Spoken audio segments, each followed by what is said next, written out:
তারেক বিন জিয়াদ, তার নেতৃত্বে মুসলমানেরা চলে গেলেন মধ্য আফ্রিকার মরক্কো থেকে, মধ্যপ্রাচ্যের মরক্কো থেকে তারা পাড়ি জমালেন, পালতোলা নৌকায় করে পাড়ি জমালেন ভূমধ্য সাগর, মেডিটেরিয়ান সি।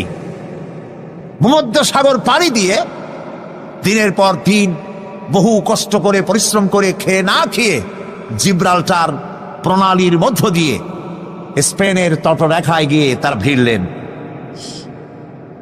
কুলে উঠে তারেক বিন জিয়াদ, উমাইয়াদের সেনাপতি, কুলে উঠে বললেন, আমার সাথীরা, যেসব জাহাজে এবার আমরা এলাম জাহাজগুলি টেনে কুলে উঠাও।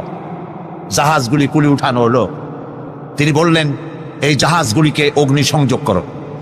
জাহাজগুলি পোড়াই দিল। আসছে কি মামু বাড়ি?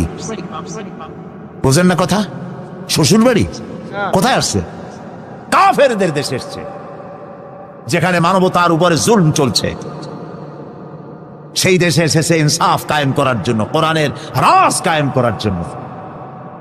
পোড়ায় দেওয়া সমস্ত জাহাজগুলি পুড়িয়ে দেওয়া হলো। এরপরে তিনি এক ঐতিহাসিক ভাষণ দিলেন, যা আরবি সাহিত্যে স্বর্ণাক্ষরে লেখা থাকবে কিয়ামত পর্যন্ত। তিনি বললেন, আইয়ুহাল ইখওয়ান, আল বাহরু মিন ওয়ারাইকুম ওয়াল আদুউ আমামাকুম ফাইনাল মাফার। হে আমার সাথীরা, পিছনে তোমাদের ক্ষুধার্ত সমুদ্র আর সামনে রডারিকের দুর্ধর্ষ বাহিনী। কি করবা? জাহাজগুলো পুড়িয়ে দিয়েছি। সমুদ্রের মধ্যে কুমির হাঙ্গরের খোরাক হবে, না রডারিক বাহিনীর হাতে শেষ হয়ে যাবে? কোনটা করবে? বাড়ি ফেরবার কোনো রাস্তা নাই। সাথীরা বললেন, হে সেনাপতি, ইসলামের নামে আপনি আমাদেরকে যে হুকুম করবেন সমস্ত হুকুম মানার জন্য আমাদের জীবন এবং সম্পদ নিয়ে আপনার সামনে হাজির। সুবহানাল্লাহ, সুবহানাল্লাহ। ইসলাম কি বানাইছিল? তারেক বিন জিয়াদ লড়াই করলেন এবং অল্প দিনের ভিতরে এই লড়াইয়ে গোটা স্পেন দখল করে ফেললো মুসলমানেরা। আলহামদুলিল্লাহ, গোটা স্পেনে কারা এখন? মুসলমান। এসে কি করলো? মুসলমানেরা যে যুদ্ধ করে, এই যুদ্ধের নাম হচ্ছে জিহাদ। এটা ওয়ার নয়, এটা কিতাল নয়, এটা যুদ্ধ নয়, এটার নাম জিহাদ। মুসলমানেরা যে জিহাদ করে এজন্য নয় যে পরের দেশ দখল করে নিজের প্রভুত্ব কায়েম করা, এটা নয়, বরং জিহাদের মাধ্যমে দেশ দখল করে আল্লাহর খেলাফত কায়েম করা।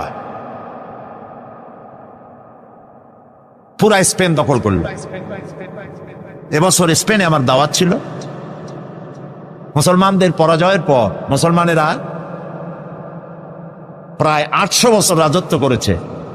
711 খ্রিস্টাব্দে এখানে তারেক বিন জিয়াদ ঢুকলেন স্পেনে, আর 1498 খ্রিস্টাব্দ পর্যন্ত রাজত্ব করেছে মুসলমানেরা, টানা 800 বছর। যেদিন পরাজয় হলো, তারপরে তাদের মসজিদগুলি বন্ধ করে দেওয়া হলো। 500 বছরের ভিতরে স্পেনে মসজিদে আজান হয় নাই। গত অগস্ট মাসের 4 তারিখে আমার সেই মসজিদে প্রোগ্রাম ছিল, যেই মসজিদে 500 বছর পর আজান হয়েছে। ইতিহাস আমার নিজের চোখে দেখে এসেছি। তারেক বিন জিয়াদ স্পেন দখল করলেন, দখল করে নিজেদের বাড়িঘর বানাইলেন না, স্পেন দখল করেছেন। ইসলামের পতাকা উড্ডীন হয়েছে, টুয়ারেস করেছেন, পার্ক করেছেন, বিনোদন কেন্দ্র করেছেন, স্কুল করেছেন, বিশ্ববিদ্যালয় করেছেন, জ্ঞানের ভান্ডার এর দ্বার উন্মোচন করেছেন। জ্ঞান অর্জনের জন্য পার্শ্ববর্তী রাষ্ট্র Portugal, France, Denmark, Sweden, German, England, চতুর্দিক থেকে হাজার হাজার লোক জ্ঞান অর্জনের জন্য স্পেনে পাড়ি জমাতে লাগলো। সুবহানাল্লাহ। সভ্যতার লালন কেন্দ্র হলো স্পেন।